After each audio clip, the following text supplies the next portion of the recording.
তার পরবর্তী যে কার্যক্রম ছিল ডেথ রেফারেন্স নিয়ে আসা, সেই রায়কে কার্যকর করা। আওয়ামী লীগ ক্ষমতায় ছিল 2024 সাল পর্যন্ত, অর্থাৎ তারও পরে 10 বছর পর্যন্ত। কিন্তু আমরা এই 10 বছরে কিন্তু সেই রায় কার্যকর হতে দেখিনি। কেন আমরা দেখিনি? কারণ এই আওয়ামী লীগ কিন্তু আজহারুল ইসলামের বিচার হোক এটা চাননি। আওয়ামী লীগ চেয়েছে এই আজহারুলকে নিয়ে জামাতের সাথে খেলতে, জামাতের সাথে দর কষাকষি করতে।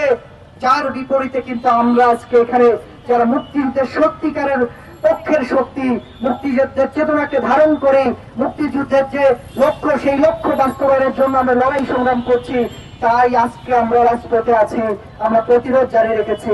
এবং এই যে সন্ত্রাসী সংগঠন শিবির এই যে সন্ত্রাসী কার্যক্রম চালাচ্ছে, এটা কোনো বিচ্ছিন্ন ঘটনা নয়।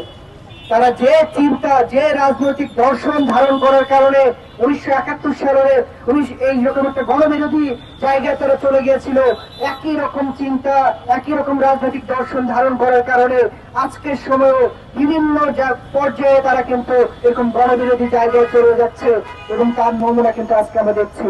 ফলে ওই যে উপদেষ্টা মাহফুজ বলেছিলেন যে 24-এর গণ অভ্যুত্থানের মধ্য দিয়ে জামাত এবং শিবির এখানে তাদের কাঠফাড়া দিয়েছে।